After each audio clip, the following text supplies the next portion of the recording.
Hello everyone, welcome to E engineers forum. तो मेरा नाम है मंजुनाथ। तो आज हम पढ़ने जा रहे हैं एक वेरी इंपॉर्टेंट सब्जेक्ट मैकेनिकल और सिविल के लिए कॉमन है, वो है स्ट्रेंथ ऑफ मटेरियल्स। और उसी सब्जेक्ट को कहा जाता है सॉलिड मैकेनिक्स, और उसको ये भी कहा जाता है कि मैकेनिक्स ऑफ सॉलिड। तो यहाँ पे हम ये solid mechanics very very important subject है। क्यों? बिकॉज यहाँ एक बेसिक मैकेनिकल होगा या सिविल होगा, ये डिज़ाइन के लिए एक बेसिक सब्जेक्ट है। अगर ये सब्जेक्ट आपकी इसके कंसेप्ट जो है अगर अच्छे से नहीं किए तो डेफिनेटली आगे जाने वाले जो डिज़ाइन के सब्जेक्ट हो, जैसे मैकेनिकल में होगा मशीन डिज़ाइन होगा, एमएसडी होगा, वैसे सिविल में स्ट्रक्चर्स होंगे, हर एक सब्जेक्ट आपको डिफ़िकल्ट जाएंगे। तो ये सब्जेक्ट वेरी इंपॉर्टेंट है, आपको बहुत अच्छे से पढ़ना है। यहाँ पे हम गेट, आईएएस और जो इंजीनियरिंग कर रहे हैं बच्चे, उनके लिए भी ये बहुत इंपॉर्टेंट है। तो ये सब्जेक्ट में अगर हम सिलेबस के बारे में डिस्कस करेंगे तो सिलेबस में भी आप देखोगे तो हमने पूरा सिलेबस आपके पॉइंट वाइज हमने यहाँ पे रखा हुआ है। तो यहाँ पे भी आप कौन कौन से पॉइंट को आपको इंपॉर्टेंस देना है, कैसे मैं यहाँ पे आपको स्टार मार्क करके बताऊंगा कि कौन कौन से पॉइंट को कितना इंपॉर्टेंस देना है। तो यहाँ पे हम सब्जेक्ट स्टार्ट कर रहे हैं। तो सब्जेक्ट का सिलेबस अगर देखोगे तो सिलेबस में फर्स्ट पॉइंट है simple stresses and simple strains. तो यहाँ पे ये वेरी इंपॉर्टेंट टॉपिक है। यहाँ पे मैं इसको 5 स्टार दे रहा हूँ। देखो बहुत इंपॉर्टेंट टॉपिक है। यहाँ पे अगर ये सब्जेक्ट, ये पॉइंट अगर किसी को आ रहा है तो हर एक सब्जेक्ट्स में सिंपल स्ट्रेसेस कहाँ से आ रहे हैं, इसके सभी के हमें डिटेल में जानकारी लेनी है।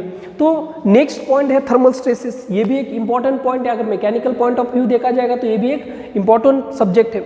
इसके बाद और एक बहुत इंपॉर्टेंट सब्जेक्ट है, प्रॉब्लमेटिकल सेक्शंस में आता है, वो है SFD and PMD, shear force diagram and bending moment diagram. ये भी एक इंपॉर्टेंट टॉपिक है। तो यहाँ पे भी आपको यहाँ से अब कॉन्सेंट्रेट करना है। और इसके बाद जो है वो सिविल वालों के लिए बहुत इंपॉर्टेंट टॉपिक है, slope and deflection of elastic.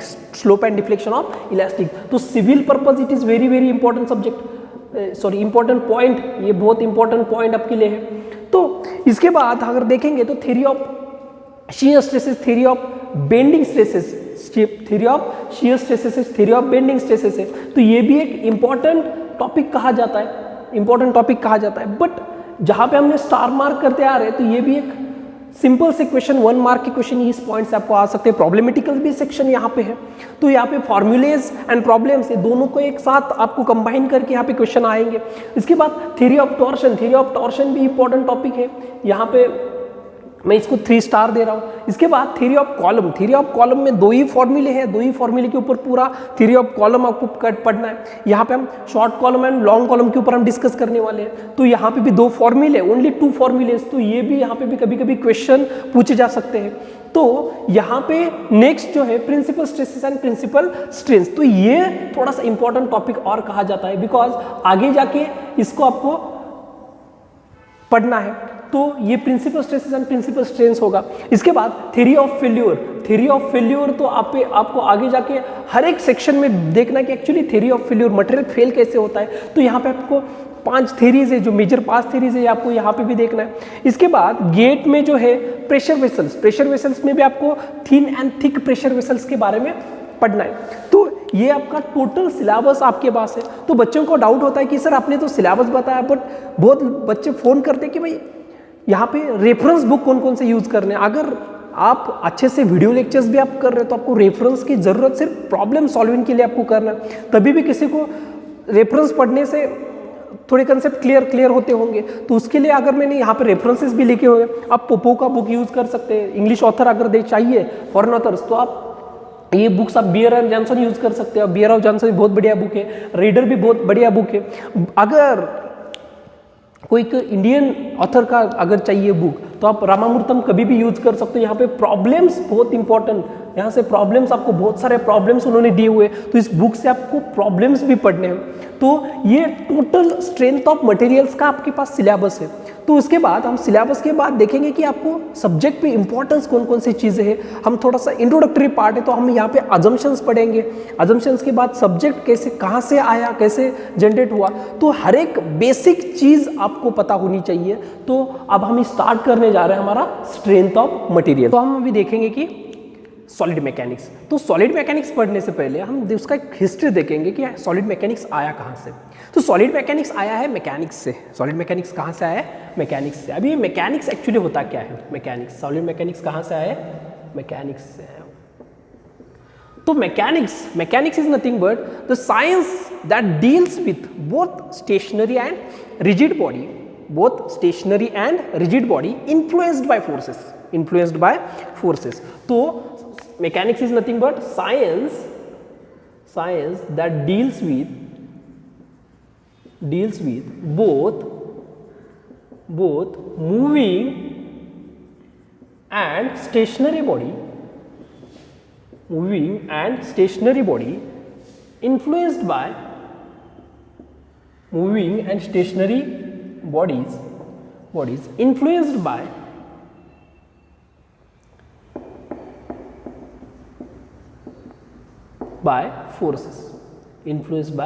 forces. तो ये है मेरा मैकेनिक्स। तो मैकेनिक्स जब देख रहे हैं तो हम यहाँ पे बॉडीज के बारे में देख रहे हैं।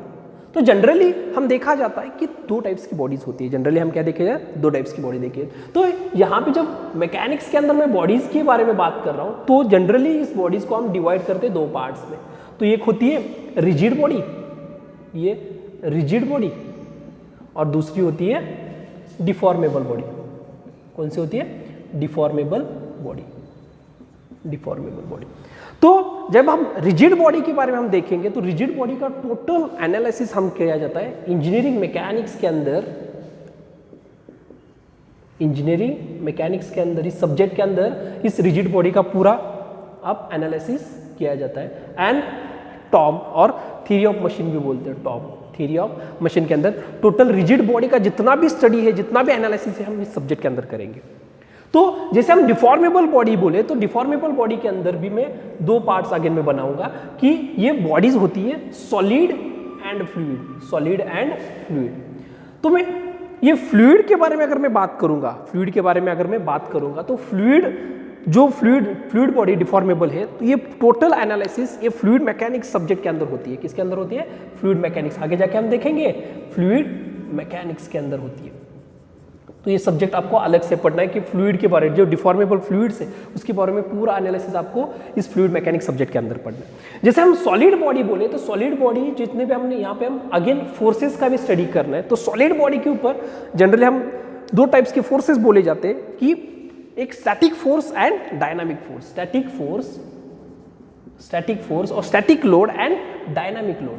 तो इसके ऊपर भी अगर हम देखेंगे, कॉन्सेंट्रेटली देखेंगे, तो स्टैटिक अगर हम जहाँ पे आ गया तो यहाँ पे आपको सॉम के बारे में पढ़ना है। That is nothing but strength of materials. वही हम सॉलिड मैकेनिक्स भी इस सब्जेक्ट को बोल रहे हैं, सॉलिड मैकेनिक्स। तो ये सब्जेक्ट आपको कहाँ पे पढ़ना है? स्टैटिक लोडिंग के अंदर आपको पढ़ना है। स्टैटिक लोडिंग के अंदर आप जो भी हमारा सब्जेक्ट है स्ट्रेंथ ऑफ मटेरियल्स, तो ये स्टैटिक लोडिंग के अंदर पढ़ना है। तो डायनामिक लोडिंग के अंदर जो सब्जेक्ट हमें पढ़ना है, तो डायनामिक्स के अंदर हम डॉम बोला जाता है, डायनामिक्स ऑफ मशीनरी, और उस सब्जेक्ट को वाइब्रेशन भी बोला जाता है, वाइब्रेशन। तो इतना कुछ इस मैकेनिक्स के अंदर आएगा, जैसे हमने बोला कि दो टाइप्स की बॉडीज होती है। अभी ये बॉडीज के बारे में हम देखेंगे कि एक्चुअली क्या होता है। उस बॉडीज देखने से पहले हमें स्ट्रेंथ ऑफ मटेरियल्स के अंदर एक 3S का स्टडी करना है। स्ट्रेंथ ऑफ मटेरियल्स के अंदर हमें किसका स्टडी करना है? 3S का स्टडी करना है। पूरे सब्जेक्ट के अंदर ये तीनों पैरामीटर आपको हर बार याद रखने पड़ेंगे, ये हर बार ये आपके सामने आएंगे। तो कौन कौन से 3S वाले पैरामीटर है देख लो। तो ये जब 3S के बारे में बात कर रहा हूँ, 3S क्या है? तो 3S अगर मैं बोलूँगा 3S इज नथिंग बट जो भी फोर्स का हमने देखा तो फोर्स अपना क्या था कि स्टैटिक था। तो ये जो फर्स्ट S है वो उसकी स्टेबिलिटी, मीन्स जो भी है वो स्टेबिलिटी। सेकेंड जो S है वो क्या है? अपना स्ट्रेस है। Second S। और थर्ड जो S है वो स्ट्रेन है। तो ये स्ट्रेंथ ऑफ मटेरियल्स के अंदर ये तीन चीजें हमें पढ़नी है। तो जैसे जैसे हमने 3S देखा तो अभी ये जो बॉडीज है, एक्चुअली रिजिड बॉडी क्या है, हमने सिर्फ बॉडी देखी, डिफॉर्मेबल बॉडी क्या है, और एक बॉडी जो हम प्रैक्टिकली यूज किया जाता है उस बॉडी को हम बोलेंगे रेजिस्टेंस बॉडी। ये तीनों भी पैरामीटर्स हम अभी देखेंगे और तीनों का डिफरेंस देखेंगे एक्चुअली।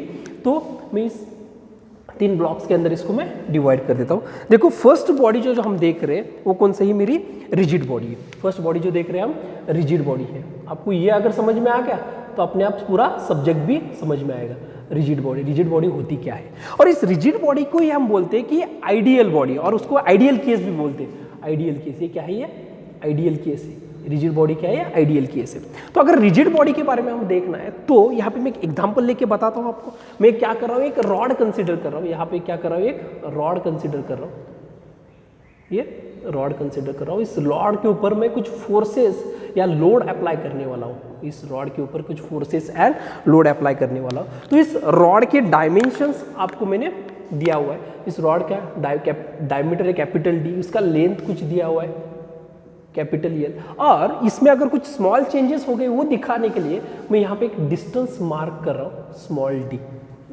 अभी यहाँ इसके ऊपर अभी मैं फोर्स अप्लाई कर रहा हूँ, बहुत ज़्यादा फोर्स अप्लाई कर रहा हूँ। जैसे जैसे मैंने फोर्स अप्लाई करना हो गया तो उसने कुछ ना कुछ चेंजेस होने चाहिए थे, कुछ ना कुछ चेंजेस होने चाहिए थे। बट जैसे जैसे आप फोर्स अप्लाई कर रहे हो, जैसे जैसे आप फोर्स अप्लाई कर रहे हो, उसमें चेंजेस कोई भी नहीं हो रहा है। ना मेरे लेंथ में चेंज हो रहा है, ना मेरे डायमीटर के अंदर चेंज हो रहा है, जब मैंने डिस्टेंस हमने मार्क किया था उसके अंदर चेंज हो रहा है। तो यहाँ पे नो डायमेंशनल चेंजेस, यहाँ पे डायमेंशनल कितना भी फोर्स आप अप्लाई कर लो, यहाँ पे कोई भी डायमेंशनल चेंज होने वाला नहीं है। तो यहाँ पे लेंथ भी क्या है मेरी, नो चेंज है, वो भी लेंथ क्या है, कांस्टेंट होगी। लेंथ क्या होगी, कांस्टेंट होगी। डायमीटर जो था कितना भी फोर्स अप्लाई कर लो वो भी कांस्टेंट ही रहेगा। डायमीटर कितना भी आप फोर्स अप्लाई कर लो वो भी कांस्टेंट है। जो स्मॉल डी हमने स्मॉल मार्क किया था, अगर कोई भी स्मॉल चेंजेस हो गए वो दिखाने के लिए, वो भी कांस्टेंट है।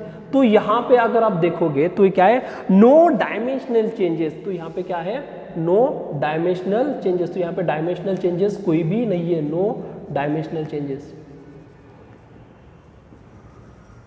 डायमेंशनल चेंजेस नहीं है। तो इस बॉडी को बोलेंगे हम रिजिड बॉडी। तो रिजिड बॉडी के बारे में आपको समझ में आया कि रिजिड बॉडी ऐसी बॉडी कितना भी आप फोर्स अप्लाई कर रहे हो तो उसके अंदर कोई भी पैरामीटर चेंज नहीं होगा, वो कांस्टेंट ही रहेंगे। उस बॉडी को बोलेंगे हम रिजिड बॉडी। तो नेक्स्ट बॉडी हम देखेंगे जो प्रैक्टिकली हम बोलते हैं कि वो बॉडी को बोलते हैं हम रेजिस्टेंस बॉडी, जो हम सब्जेक्ट के अंदर भी हमें पढ़ना है। सॉलिड जितनी भी सॉलिड बॉडीज होती है सब रेजिस्टेंस बॉडी होती है। तो दूसरा हम क्या देख रहे हैं, रेजिस्टेंस बॉडी, रेजिस्टेंस बॉडी। तो अभी रेजिस्टेंस बॉडी क्या है देखो, तो resistance body is nothing body which shows rigid behaviour up to certain amount of external load, up to certain amount of external load is called rigid body. मैं rigid body का definition भी लिख रहा हूं देखो, body which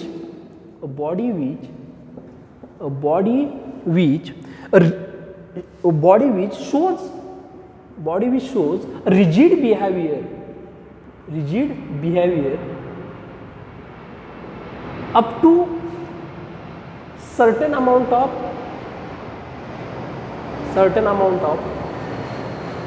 external load, up to a certain amount of external load is called resistance body, तो ये resistance body को क्या बोल रहे हैं हम, resistance body.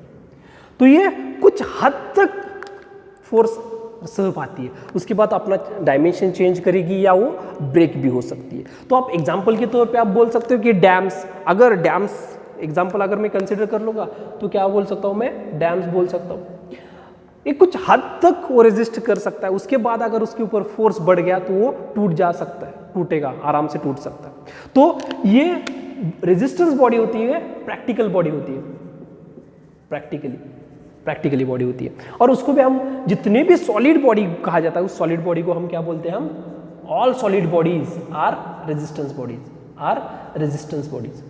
All solid bodies are resistance bodies, all solid bodies को हम क्या बोलेंगे, रेजिस्टेंस बॉडी। तो ये रेजिस्टेंस बॉडी हो गई। और जो थर्ड बॉडी हम देख रहे हैं, थर्ड पैरामीटर देख रहे हैं वो डिफॉर्मेबल बॉडी। थर्ड पैरामीटर क्या देख रहे हैं हम, डिफॉर्मेबल बॉडी। थर्ड बॉडी देख रहे हैं, डिफॉर्मेबल बॉडी। अगर हम डिफॉर्मेबल बॉडी के बारे में अगर हम बात करेंगे, डिफॉर्मेबल बॉडी के अंदर अगर बॉडी के बारे में अगर आप बात करेंगे तो डिफॉर्मेबल बॉडी के अंदर क्या हो रहा है कि ये सब पैरामीटर क्या हो रहे हैं, चेंजेस हो रहे हैं। तो यहाँ पे भी मैं एक रॉड कंसिडर कर रहा हूँ, वही रॉड में कंसिडर कर रहा हूँ। अभी ये रॉड क्या है, डिफॉर्मेबल है, इसका डायमीटर कैपिटल डी है, इसका लेंथ कुछ हमने यल कंसिडर किया, इसका लेंथ कुछ यल कंसिडर किया, और इसके अंदर में एक पॉइंट डी कर रहा हूँ, डी स्मॉल डी का पॉइंट कंसिडर कर रहा हूँ। अभी इस बॉडी के ऊपर हमने फोर्स अप्लाई कर लिया, इस बॉडी के ऊपर हमने लोड लगा दिया, इस बॉडी के ऊपर जैसे जैसे ये लोड लगाना स्टार्ट हो गया, ये अपने हर एक डायमेंशन चेंज कर रही है, हर एक डायमेंशन चेंज कर रही है। मीन्स ये जो यल था, ये लेंथ उसकी बढ़ गई, उसका डायमीटर घट गया, उसका लेंथ जो था वो यल प्लस डेल्टा यल हो गया, जो डायमीटर था वो डायमीटर कम हो गया, डायमीटर क्या हो गया, डी माइनस डेल्टा डी हो गया, डी माइनस डेल्टा, डायमीटर कम हो गया। तो यहाँ पे ये डिस्टेंस जो हमने ये लिया था ये भी चेंज हो गया, ये भी मेरा स्मॉल डी चेंज हो गया। तो इसका मतलब क्या है, यहाँ पे जो लेंथ था ये लेंथ कांस्टेंट नहीं है, लेंथ क्या है, कांस्टेंट नहीं है। अगर फोर्स अप्लाई हो गया तो लेंथ ऑटोमेटिकली उसकी चेंज होगी, उसका डायमीटर भी कांस्टेंट नहीं है, उसका डायमीटर भी कांस्टेंट नहीं है। जो स्मॉल डिस्टेंस हमने अप्लाई किया था ये भी कांस्टेंट नहीं है, ये भी कांस्टेंट नहीं है। तो इस बॉडी को हम क्या बोलेंगे, डिफॉर्मेबल बॉडी। जो भी हो रहे पैरामीटर वो सब क्या हो रहे, all parameters are changes, means all dimensions are changes. तो उस बॉडी को हम बोलेंगे डिफॉर्मेबल बॉडी। तो जो भी आप फोर्स अप्लाई करोगे, जैसे जैसे आप फोर्स बढ़ाते जाओगे तो उसके अंदर डायमेंशंस के अंदर उसके चेंजेस होंगे, उस बॉडी को हम बोलेंगे डिफॉर्मेबल बॉडी। तो जैसे हम डिफॉर्मेबल बॉडी बोल रहे हैं तो यहाँ पे हम फ्लूइड के बारे में भी अगर आप देख लोगे तो ऑल फ्लूइड बॉडीज, जितने भी फ्लूइड बॉडी होगी वो बॉडी क्या होगी, ऑलवेज डिफॉर्मेबल रहेगी। जितना भी फ्लूइड्स होगा वो ऑलवेज मीन्स विदाउट, मीन्स आप फोर्स लगाने से पहले वो अपने आप डिफॉर्म होते हैं। तो फ्लूइड बॉडी को आप रेजिस्टेंस बॉडी नहीं बोल सकते, सिर्फ सॉलिड को, all solids are resistance body, but fluid को आप रेजिस्टेंस बॉडी आप नहीं बोल सकते, fluid is always deformable body. तो ये आप तीन बॉडीज के बारे में हमने डिस्कस कर लिया। मैं एक्चुअली आप सब्जेक्ट के अंदर आ गया। अभी स्ट्रेंथ ऑफ मटेरियल्स क्या है। अ STORM is nothing but the study of internal resisting forces. STORM is nothing but the study of internal resisting forces developed during the elastic deformation. Developed during the elastic deformation of the body when subjected to external load. When subjected to external load. जब भी आप कोई external load किसी body के ऊपर आप apply करोगे, जब भी आप कोई एक्सटर्नल फोर्स किसी बॉडी के ऊपर आप अप्लाई करोगे, तब जो इंटरनल रेजिस्टेंस फोर्सेस जनरेट होंगे उस बॉडी के अंदर, इंटरनल रेजिस्टेंस फोर्स प्रोड्यूस होंगे, इसके लिए उसको रेजिस्ट करने के लिए, उस फोर्सेस को रेजिस्ट करने के लिए इंटरनल रेजिस्टिंग फोर्सेस हम उसके अंदर जनरेट हो रहे हैं, तो उसको बोलते हैं हम strength of materials. Strength of materials, material की स्ट्रेंथ बोली जाती है। तो उस एग्जाम्पल के बारे में, एग्जाम्पल लेके आपको बताता हूँ कि जितने भी बॉडीज होती है कुछ मॉलिक्यूल्स और कुछ एटम्स के साथ बनी रहती है। तो मैं कुछ एक बॉडी निकाल रहा हूँ, एक रॉड निकाल रहा हूँ, यहाँ पे कुछ एक रॉड निकाल रहा हूँ। अब इस रॉड के अंदर हम एक कंसिडर करें कि ये मॉलिक्यूल से बना हुआ है, मॉलिक्यूल से ये रॉड बना हुआ है, उसके अंदर मॉलिक्यूल से, ये रॉड के अंदर मॉलिक्यूल से, ये मॉलिक्यूल से ये रॉड बना हुआ है। अभी जब इसके ऊपर मैं कोई एक्सटर्नल लोड अप्लाई करूंगा इस बॉडी के ऊपर, जब कोई एक्सटर्नल लोड और एक्सटर्नल फोर्स आप जब अप्लाई करोगे, एक्सटर्नल फोर्स अप्लाई करोगे, तो ये बॉडी जैसे ही फोर्स अप्लाई किया वो डिफॉर्म नहीं होगी। जैसे आपने फोर्स अप्लाई किया वो डिफॉर्म नहीं होगी। तो ये क्या कर रही है, पहले रेजिस्ट कर रही है। ये क्या कर रही है, पहले रेजिस्ट कर रही है, उसको अपोज कर रही है। उस जितना फोर्स आपने लगाया उसको पहले वो अपोज करेगी। दैट इज नथिंग बट, ये जब फोर्स अप्लाई करोगे ये बॉडी के अंदर कुछ रेजिस्टेंस फोर्स जनरेट हो रहा है, ये अपने आप को बाहर निकलने नहीं दे रहे, अपने आप को ये हर एक अपने आप को ये बाहर निकलने नहीं दे रही, वो रेजिस्ट कर रहे हैं हर एक चीज़ को। क्या कर रहे हैं वो, रेजिस्टेंस फोर्स उस बॉडी के अंदर, वो रेजिस्टेंस फोर्स क्रिएट हो गया, उस बॉडी के अंदर वो रेजिस्टेंस फोर्स क्रिएट हो गया। तो ये resistance force is are, internal resisting force, internal resistance force. जो फोर्स पैदा हो गया वो क्या है, आर है, वो क्या है मेरा, आर है। तो जैसे हम बोलते हैं कि stress is nothing but internal resisting force per unit area. Force is nothing but internal resistance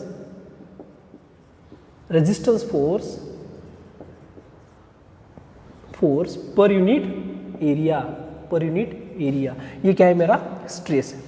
जैसे मैं स्ट्रेस के बारे में बता रहा हूँ, स्ट्रेस जो भी मेरा क्रॉस सेक्शनल एरिया यहाँ पे होगा वो मेरा क्रॉस सेक्शनल एरिया। तो यहाँ पे मैं बोलूँगा sigma is equals to R by ए।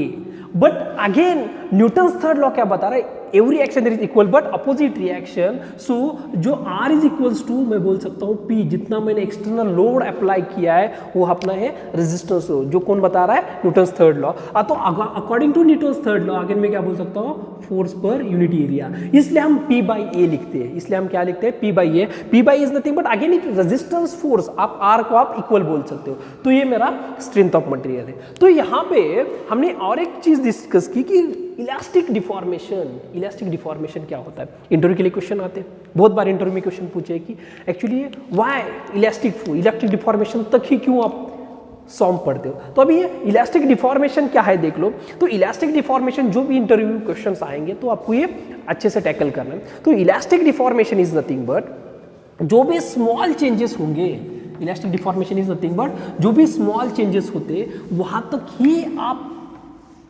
ये सब्जेक्ट को पढ़ते हो। तो आप इलास्टिक डिफॉर्मेशन क्या है देखेंगे। Elastic deformation, why elastic deformation,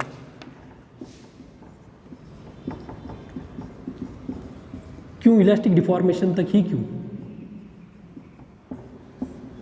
इतना ही क्यों हम इस सब्जेक्ट के अंदर पढ़ते। तो ये जो डिफॉर्मेशन है, ये जो डिफॉर्मेशन है विद इन इलास्टिक लिमिट हम बोले जाते हैं। क्या है, विद इन इलास्टिक लिमिट।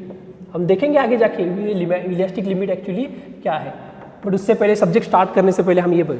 तो यहाँ पे क्या है, जितने भी स्मॉल चेंजेस हैं, जितने भी डिफॉर्मेशन के अंदर स्मॉल डिफॉर्मेशन हो गया अप टू इलास्टिक लिमिट तक हो गया, तो ये फोर्सेस है वो रिकवरेबल है, उसमें कोई भी ड्रास्टिकली चेंजेस नहीं होती, वो आपको अगेन अपने ओरिजिनल शेप में आते हैं।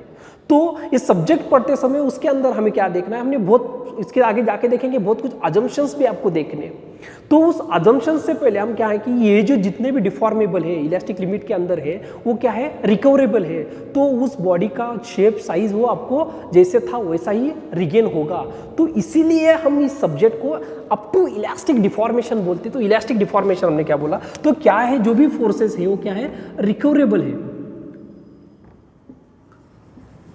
जो भी है क्या है, रिकवरेबल डिफॉर्मेशन है, रिकवरेबल डिफॉर्मेशन है, ये अपने ओरिजिनल। तो अब हम देखेंगे कि basic assumption means strength of materials के अंदर कौन कौन से बेसिक अजम्पशन हम कंसीडर करते हैं।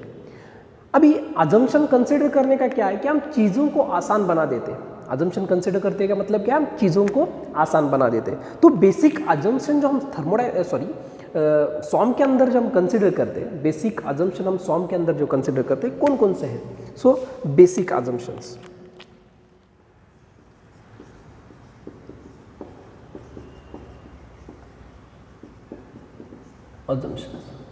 तो ये बहुत इंपॉर्टेंट है। अगर बेसिक अजम्पशंस आपको समझ में आ गए तो सब कुछ समझ में आएगा।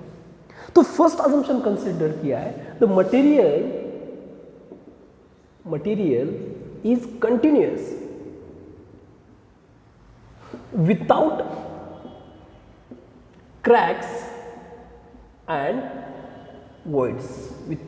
cracks and voids means जो भी मटेरियल है ये क्या है, डिफेक्ट फ्री है। क्या है, डिफेक्ट फ्री है। तो इसका मतलब क्या हो गया, देखो अगर ये जो मटेरियल है उसके अंदर कोई भी क्रैक्स या वॉइड्स आ गए तो ये मटेरियल स्ट्रेस कॉन्सेंट्रेशन होता है, वहाँ पे उसका फेल्यूर स्टार्ट होता है। तो ये फेल्यूर ना हो, जो भी होगी उसके मटेरियल की जो स्ट्रेंथ हमें कंटिन्यूस देखनी है, तो इसके लिए हम अजम्पशंस कंसीडर कर रहे हैं। मटेरियल चीज़ों को आसान बनाने के लिए हम अजम्पशन क्या कंसीडर कर रहे हैं कि हमें यहाँ पे क्रैक्स एंड वॉइड्स को अवॉइड करना है। क्रैक्स एंड वॉइड्स को क्या करना है, अवॉइड करना है। अगर मैं कंसिडर कर लूँगा कि एक मटेरियल है और उसके अंदर कुछ क्रैक्स है, कुछ होल्स है, वॉइड्स है, तो उसकी वजह से क्या होगा कि जब भी आप एप्लीकेशन ऑफ फोर्स में अंदर जाओगे, जब भी फोर्स उसके अंदर लगेगा, तो ये जो फेल्योर होगा इसी पॉइंट पे फेल्योर हो गए, इसके ऊपर ही फेल्योर हो, यहाँ पे स्ट्रेस कॉन्सेंट्रेशन होगा और ये फेल्योर हो गए। तो ये अवॉइड करने के लिए हम अजम्पशन ही कंसिडर कर रहे हैं कि क्या कंसिडर कर रहे हैं, material should be without cracks and voids और डिफेक्ट फ्री बोल सकते हो, without cracks and voids and defect free बोल सकते हो। सेकेंड अजम्पशन हम कंसिडर करेंगे कि मटेरियल इज मासलेस। जो भी मटेरियल होगा वो क्या होगा, मासलेस होगा। और हम बोलते हैं कि self weight is neglected, self weight is neglected. तो सेकंड क्या देख रहे हैं, सेकंड अजम्पशन क्या कंसिडर कर रहे हैं, देखो सेकंड अजम्पशन हम क्या कंसिडर कर रहे हैं, सेकंड अजम्पशन कर रहे हैं कि मटेरियल इज मासलेस और कंपोनेंट इज मासलेस। हम मासलेस कंपोनेंट कंसिडर करते हैं और self weight is neglected, self weight हम निग्लेक्ट करते हैं। तो इस मटेरियल के अंदर मासलेस कंसिडर करते हैं। तो एक एग्जांपल के थ्रू मैं आपको बताऊंगा। अगर मैं कंसिडर कर रहा हूं कि एक सिलेंडर का ट्रक है मेरे पास, ये सिलेंडर का ट्रक है, समझ लेना ये ट्रक है। तो इस सिलेंडर के ट्रक से मुझे इस गोडाउन के अंदर और इस स्टोर रूम के अंदर हमें ये सिलेंडर को उतार के रखना है, इस सिलेंडर्स को उतार के रखना है। तो मेरे पास दो ऑप्शन है, मेरे पास दो आदमी है, एक है बहुत मोटू है, एक बड़ा सा आदमी है, एक मोटू है, हट्टा कट्टा आदमी है, बॉडी भी थोड़ी सी बड़ी है, और एक पतला सा एक आदमी है, छोटू है, ये छोटू है। तो हमारा मेन पर्पस क्या है कि यहाँ से इस गाड़ी से सिलेंडर उठाओ और यहाँ पे स्टोर रूम के अंदर रख लो। बट ये इसका मास ज़्यादा है, इसका वेट ज़्यादा है, इसका मास कम है, इसका वेट कम है इस छोटू का। बट क्या हो रहा है कि जो भी अपना जो पर्पस था, जो अपना मोटो था कि यहाँ से सिलेंडर उठाओ और यहाँ पे रख दो, बट ये मोटू को ये उठा नहीं पा रहा है, सिलेंडर को उठा नहीं पा रहा है। बट ये छोटू जो है छोटू क्या कर रहा है कि यहाँ से सिलेंडर उठा के स्टोर रूम के अंदर रख रहा है। जो अपना मेन मोटो था कि यहाँ से सिलेंडर उठाओ यहाँ पे रख दो, ये कौन फुलफिल कर रहा है, ये छोटू कर रहा है।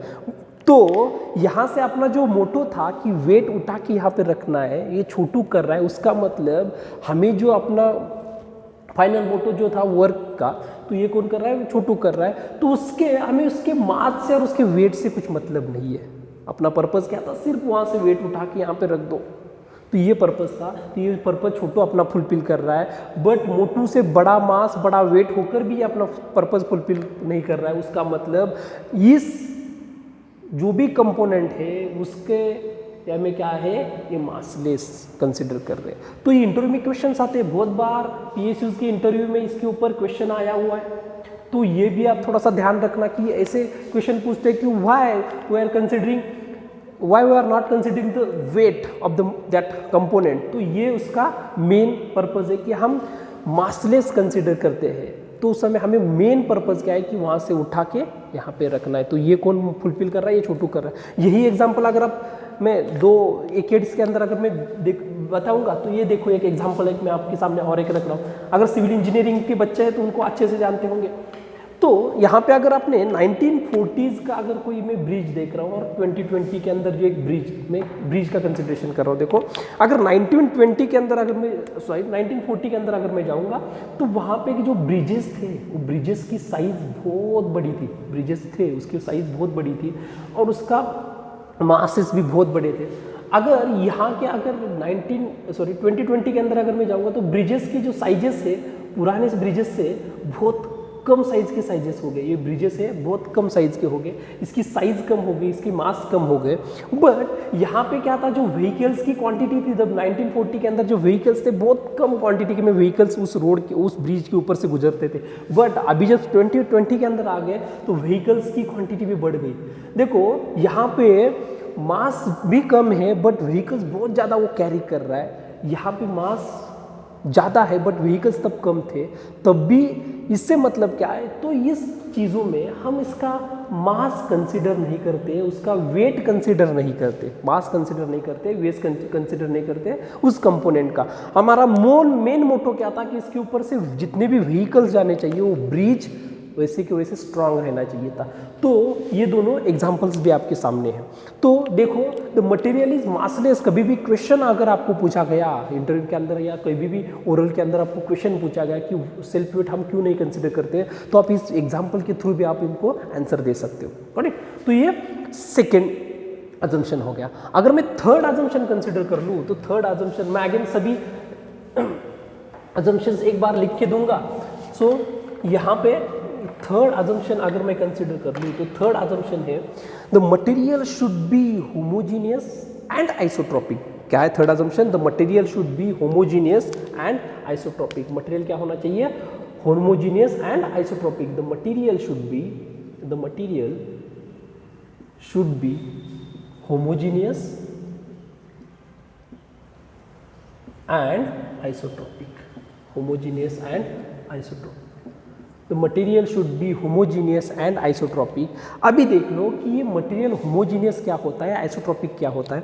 तो बहुत बच्चों को कन्फ्यूजन होता है कि होमोजीनियस मतलब क्या है। तो अगर ये 11th-12th में पढ़ा होगा कि होमोजीनियस क्या होता है, नॉन होमोजीनियस क्या होता है, ये केमिकल कंपोजिशन के केस में उन्होंने पढ़ा था। कहाँ पे पढ़ा था? केमिकल कंपोजिशन के केस में पढ़ा था। तो अभी हमें होमोजीनियस होता क्या है देखना है। होमोजीनियस मैं केमिकल कंपोजिशन के केस में बताऊंगा होमोजीनियस।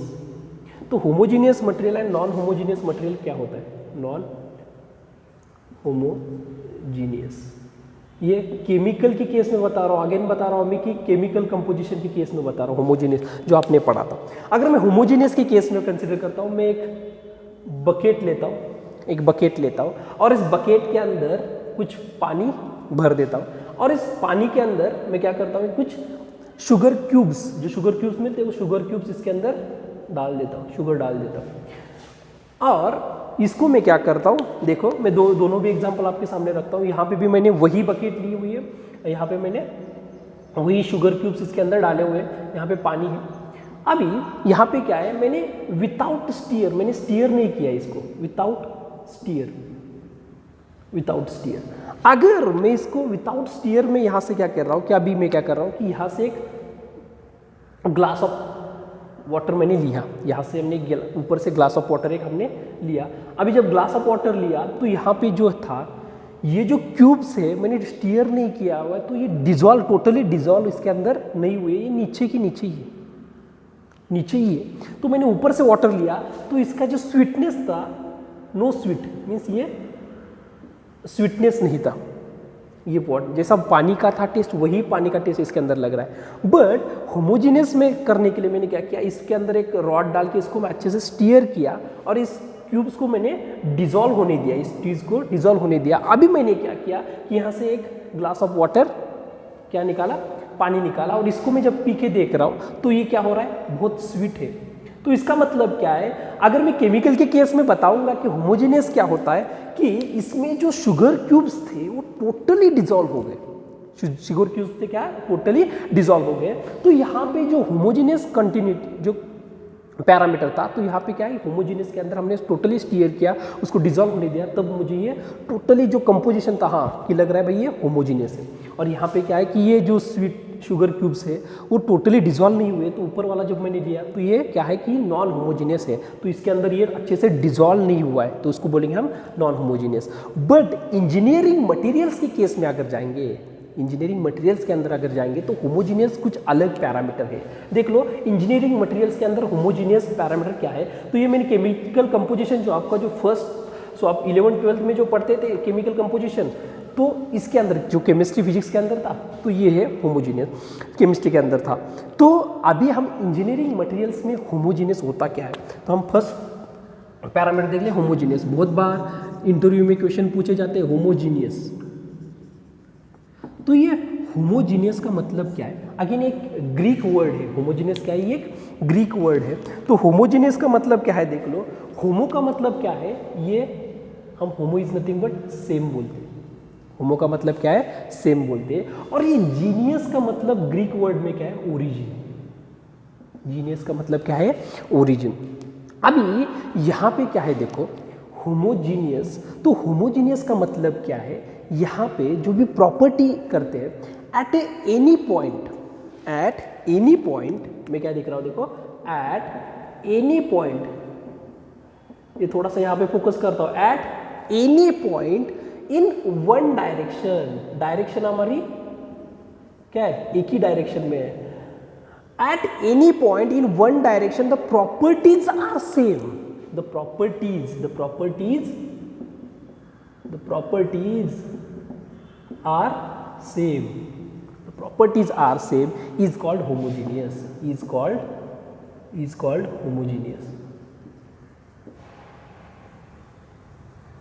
Properties are same. तो अभी ये क्या होता है होमोजीनियस, देखो हमारी एनी पॉइंट, अगर मैंने कुछ मटेरियल कंसीडर किया, एक मटेरियल मैंने कंसीडर किया, इस मटेरियल के अंदर हमारी डायरेक्शन कितनी है, एक ही है। मीन्स मैं अगर कंसीडर कर रहा हूँ कि इस डायरेक्शन में मैं जा रहा हूँ, इस डायरेक्शन में जा रहा हूँ, तो इस कोई भी पॉइंट पे जा लो, किसी भी पॉइंट के ऊपर ले लो, इसी डायरेक्शन के अंदर जो भी आपकी प्रॉपर्टीज होगी, जो भी सिग्मा होगा वो क्या होगा, सेम ही होगा। सिग्मा होगा वो क्या होगा, सिग्मा 1 ही होगा, सिग्मा 1 ही होगा, सिग्मा 1 ही होगा, सिग्मा 1 होगा। डायरेक्शन एक है, डायरेक्शन कितनी है, एक है। होमोजेनियस का मतलब समझ लो अच्छे से, direction is fixed, direction is fixed but at any point, point कौन सा है, कौन से भी पॉइंट पे ले लो, एट एनी पॉइंट, तो इस प्रॉपर्टी को हम बोलते हैं होमोजीनियस। इस प्रॉपर्टी को हम क्या बोलते हैं, होमोजीनियस। तो अगर आप एग्जांपल में दूसरा भी अगर मैं कंसीडर कर लूँ, यही अगर मैं एग्जांपल कंसीडर कर लूँगा, तो यहाँ पे भी आप एग्जांपल कंसीडर कर, अलॉन्ग मैं भी 3 डायमेंशनल कंसीडर करता हूँ, एक्स सिग्मा एक्स कंसीडर करता हूँ, सिग्मा वाई कंसीडर करता हूँ, सिग्मा जेड कंसीडर करता हूँ। ये एक पॉइंट हो गया, एक पॉइंट हो गया, एक सिंगल पॉइंट हो गया।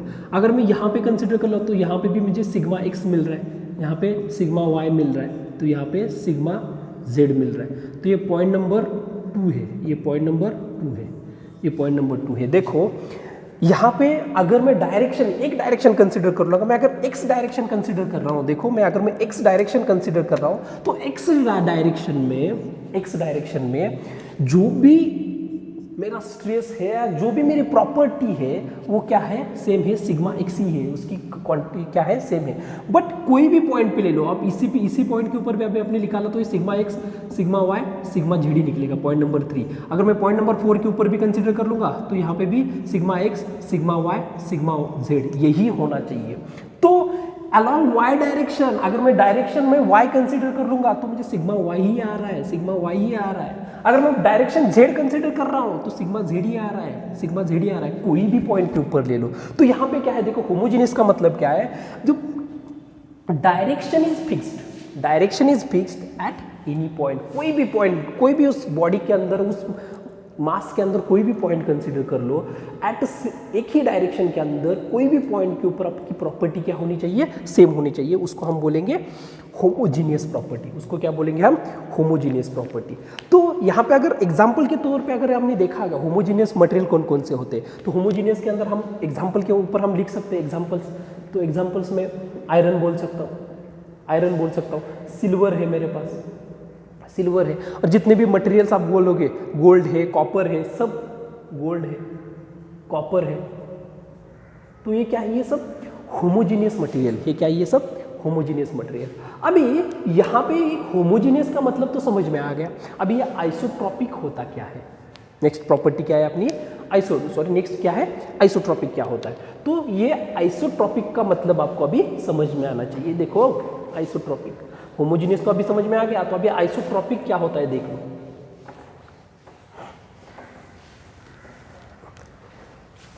तो ये आइसोट्रॉपिक मटेरियल,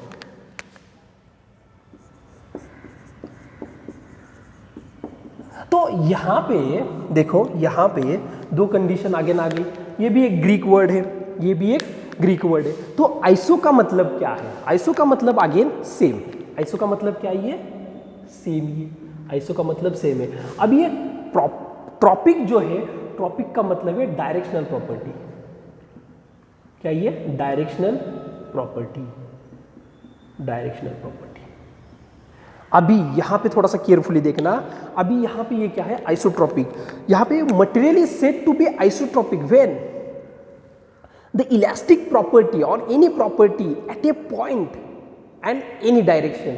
यहाँ पे क्या है, पिछले बार होमोजीनियस में क्या था कि डायरेक्शन एक ही थी बट पॉइंट कौन सी भी थी। अभी यहाँ पे क्या है, देखो पॉइंट एक है बट ऑल डायरेक्शन से उसकी प्रॉपर्टीज क्या होनी चाहिए, सेम होनी चाहिए। ऑल डायरेक्शन से उसकी प्रॉपर्टीज क्या होनी चाहिए, सेम होनी चाहिए। तो देख लो, तो यहाँ पे मैं कोई एक मटेरियल कंसिडर कर रहा हूँ, मटेरियल कंसिडर किया, तो इसके अंदर मेरा पिछले केस में क्या था, होमोजीनियस के अंदर क्या था कि वन डायरेक्शन फिक्स थी और सेकंड क्या था, एनी पॉइंट था। तो यहां पे क्या है, direction, any direction but point is fixed और वन पॉइंट बोल सकते हो उसको, पॉइंट इज और वन पॉइंट भी बोल सकते हो, वन पॉइंट इज फिक्स। तो अगर मैं ये पॉइंट कंसीडर कर रहा हूं तो इस पॉइंट के ऊपर किसी भी डायरेक्शन में जाओ, इस डायरेक्शन में जाओ, इस डायरेक्शन में जाओ, इस डायरेक्शन में जाओ, इस डायरेक्शन में जाओ, कोई भी डायरेक्शन में आप जाओ तो आपकी जो प्रॉपर्टी होगी वो सिग्मा ही होगी, सिग्मा वन या जो भी प्रॉपर्टीज होगी, जो भी आप कांस्टेंट कंसीडर करोगे वो सिग्मा ही होगा। ये पॉइंट नंबर 1। अगर इसी पॉइंट के पॉइंट नंबर कोई दूसरा पॉइंट मैंने ले लिया तो मैंने पॉइंट नंबर 2 कंसीडर किया, तो उस पॉइंट के ऊपर सभी डायरेक्शन में जो भी प्रॉपर्टीज होगी वो क्या होगी, सेम होगी, बट प्रॉपर्टी अलग होगी। सिग्मा 2 हो गया, मीन्स दोनों में डिफरेंस क्या देखो, एट एनी पॉइंट नहीं होगा अभी, at one point in any direction the properties is same,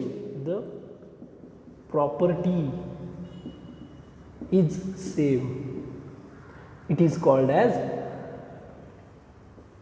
isotropic। तो यहां पे क्या हो गया, यहां पे हो गया एनी डायरेक्शन होगी, यहां पे डायरेक्शन फिक्स थी, यहां पे any direction at one point is fixed, the property is same, उसी को बोलेंगे हम आइसोट्रोपिक,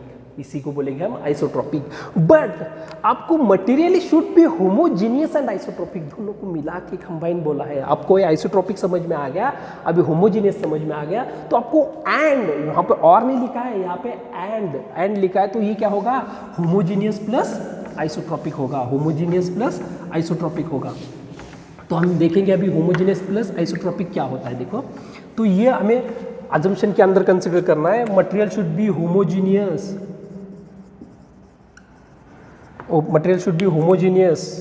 प्लस आइसोट्रोपिक, तो ये क्या है, अपनी प्रॉपर्टी है। तो इसके अंदर क्या था, तो ये अगर देखूंगा तो यहाँ पे कोई भी पॉइंट के ऊपर ये मेरा क्या था, सिग्मा एक्स ये प्रॉपर्टी सेम थी, प्लस यहाँ पे क्या हो गया, मैं अगर ये ऐसा यहाँ पे भी ऐसा निकालूंगा तब भी चलेगा। यहाँ पे क्या हो गया, at point sigma x means sigma 1 consider कर लूँगा तो ये हर एक पॉइंट के ऊपर सेम ही आएगा। ये पॉइंट कंसिडर कर लूँगा तो क्या हो जाएगा, सिग्मा वन। तो ये दोनों को कंबाइन करूँगा तो क्या हो रहा है, ये प्रॉपर्टी ये सेम हो रही है।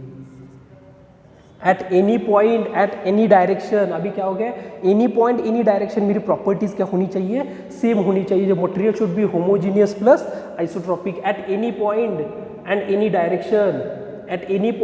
Direction, the property should be same. ये क्या बता रहा है, ये आपका ये प्रॉपर्टी होमोजीनियस है, होमोजीनियस प्लस आइसोट्रोपिक। तो इंजीनियरिंग मटेरियल्स के अंदर और डिज़ाइन के अंदर कोई भी मटेरियल ले लो तो हम अजम्पशन क्या कंसीडर करते हैं, material should be homogeneous and isotropic. तो ऑल डायरेक्शन से और कोई भी पॉइंट के ऊपर ले लो, जो आपकी प्रॉपर्टी होगी वो क्या होगी, सेम होगी। इसलिए अगर आप देखते हो कोई भी आप प्रॉब्लम का सॉल्व करते हो तो उस प्रॉब्लम के अंदर ई की जो वैल्यू है वो कभी चेंज नहीं होती। ई की वैल्यू क्या रखते हैं हम, सेम करते हैं। क्यों सेम रख रहे हैं, बिकॉज हम अजम्पशन कंसीडर कर रहे हैं material should be homogeneous plus isotropic. तो ई की जो वैल्यू है वो ई की वैल्यू हर एक प्रॉब्लम के अंदर सेम ही रहेगी, हर एक प्रॉब्लम के अंदर क्या रहेगी, सेम ही रहेगी। तो ये है अपना अजम्पशन नंबर 3। तो ये क्या है, material should be homogeneous and isotropic. यहाँ पे हमने अभी होमोजीनियस एंड आइसोट्रोपिक देखा, तो यहाँ पे एक शॉर्ट नोट लिख लेना, यहाँ पे एक नोट लिख लेना। नोट क्या है, देखो note all homogeneous material all homogeneous material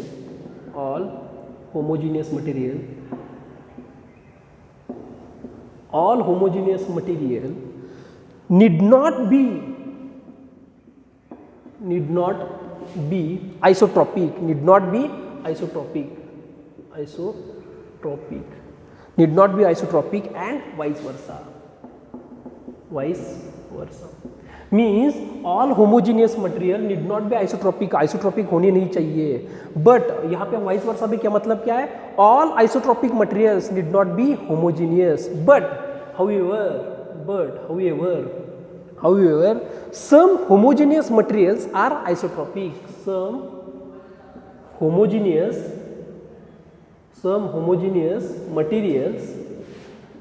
materials are isotropic.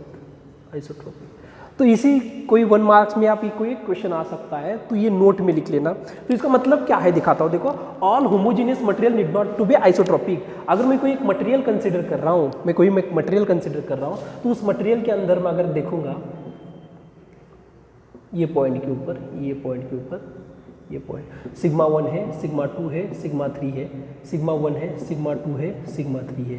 तो ये अगर मटेरियल को अगर देखोगे अच्छे से, तो एट एनी पॉइंट अगर देखोगे तो ये होमोजीनियस है, प्लस क्या है, नॉन आइसोट्रोपिक है. क्या है ये? And non isotropic. तो ये एग्जाम्पल इसका अगर आपको डिस्क्रिप्शन चाहिए तो ये है. तो अगर यही मैं आइसोट्रोपिक के केस में देखूंगा तो अगर मैं ये कंसिडर कर रहा हूँ, तो एक पॉइंट के ऊपर सिग्मा 1, यहाँ पे भी सिग्मा 1 है, यहाँ पे भी सिग्मा 1 है, यहाँ पे जाओ, यहाँ पे सिग्मा 2 है, यहाँ पे सिग्मा 2 है, यहाँ पे सिग्मा 2 है. तो यहाँ पे देखो सिग्मा 1 सिग्मा 2 है. तो एट पॉइंट, कोई भी पॉइंट के ऊपर सभी ऑल डायरेक्शन से प्रॉपर्टीज तो सेम है, यहाँ पे प्रॉपर्टीज तो सेम है, बट यहाँ पे क्या हो रहा है कि ये क्या है, आइसोट्रोपिक है but non homogeneous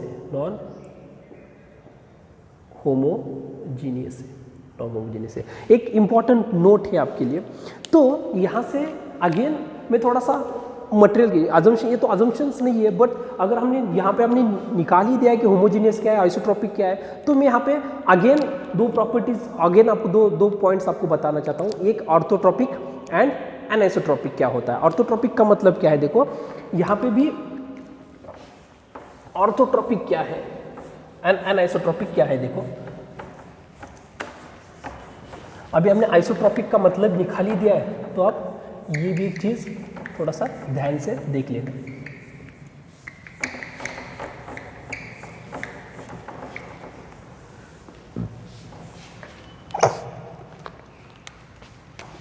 orthotropic,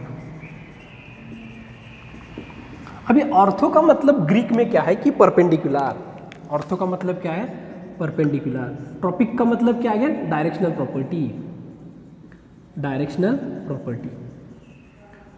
property. तो ऑर्थोट्रोपिक का मतलब क्या है कि परपेंडिकुलर डायरेक्शन में, देखो अभी यहाँ पे भी point, trophic direction, perpendicular direction में एक पॉइंट है, तो यहाँ पे इसी पॉइंट के ऊपर परपेंडिकुलर डायरेक्शन में प्रॉपर्टीज क्या होगी, सेम नहीं होंगी. Sigma x, sigma y, sigma z, ये क्या है, perpendicular direction. At a point, direction एक पॉइंट के ऊपर, at a point perpendicular directional properties are different. हर एक डायरेक्शन में उसकी प्रॉपर्टी क्या है, डिफरेंट है. Means sigma x is not equal to sigma y is not equal to sigma z. इसी को बोलेंगे हम ऑर्थोट्रोपिक प्रॉपर्टी. बट ये परपेंडिकुलर डायरेक्शन में, ये कौन से डायरेक्शन में है, परपेंडिकुलर डायरेक्शन में, एक ऑर्थोट्रोपिक है. तो अभी नेक्स्ट प्रॉपर्टी क्या है कि एनआइसोट्रोपिक प्रॉपर्टी हम देखेंगे. यहाँ पे भी देख, फास्ट में बताता हूँ. एनआइसोट्रोपिक प्रॉपर्टी क्या है. अभी एनआइसोट्रोपिक प्रॉपर्टी का मतलब क्या है, एट वन पॉइंट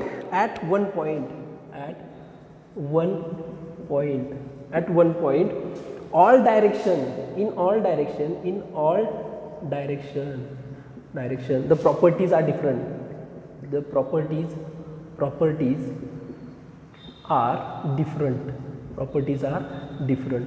मीन्स अगर मैं एग्जाम्पल कंसिडर कर लूँगा, इसी मटेरियल के अंदर एक पॉइंट के ऊपर हर एक डायरेक्शन में प्रॉपर्टी क्या होगी, डिफरेंस होगी एट ए पॉइंट, सिग्मा 1 होगी, सिग्मा 2 होगी, सिग्मा 3 होगी, हर एक डायरेक्शन में प्रॉपर्टी क्या हो रही है, अलग अलग हो रही है।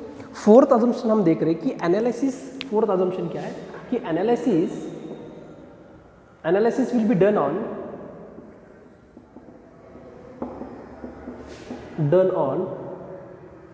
Prismatic bar. तो जो भी एनालिसिस हम डन करेंगे वो किसके ऊपर करेंगे, प्रिज्मेटिक बार के ऊपर करेंगे। मींस उस बार का जो यूनिफॉर्म क्रॉस सेक्शनल एरिया होगा और जो through out uniform cross section क्या होगा, थ्रू आउट लेंथ सेम होगा, थ्रू आउट लेंथ क्या होगा, सेम होगा। लाइक यहाँ पे जो प्रिज्मेटिक बार कंसिडर करें, प्रिज्मेटिक बार अगर मैं ये भी कंसिडर कर रहा हूँ तो थ्रू आउट इसकी लेंथ जो है, उसका जो क्रॉस सेक्शन क्या होना चाहिए, सेम होना चाहिए, तो प्रिज्मेटिक हो गया। तो प्रिज्मेटिक का मतलब ये प्रिज्मेटिक हो गया, थ्रू आउट लेंथ उसका क्रॉस सेक्शन क्या होना चाहिए, सेम हो गया। अगर इसको बोलेंगे ये क्रॉस सेक्शन इसका क्या हो गया, डिफरेंट हो गया, तो ये प्रिज्मेटिक बार नहीं है। तो प्रिज्मेटिक बार का मतलब क्या है, थ्रू आउट लेंथ जो होगी मेरी क्रॉस सेक्शन क्या होगा, सेम होगा। तो फिफ्थ अजम्पशन हम कंसिडर कर रहे हैं, फिफ्थ अजम्पशन हम क्या कंसिडर कर रहे हैं, देखो फिफ्थ अजम्पशन कंसिडर कर रहे हैं कि Saint वेनिग्नन principal is valid, Saint वेनिग्नन principal is valid. Fifth assumption, Saint वेनिग्नन principal is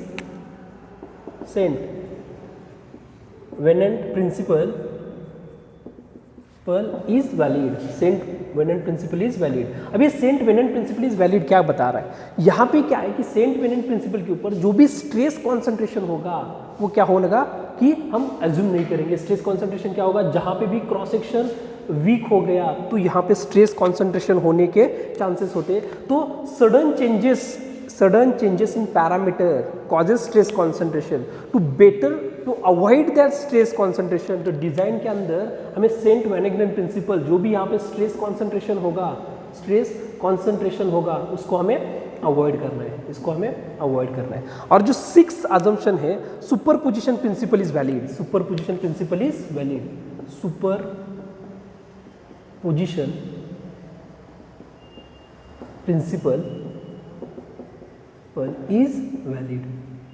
superposition principle is valid. So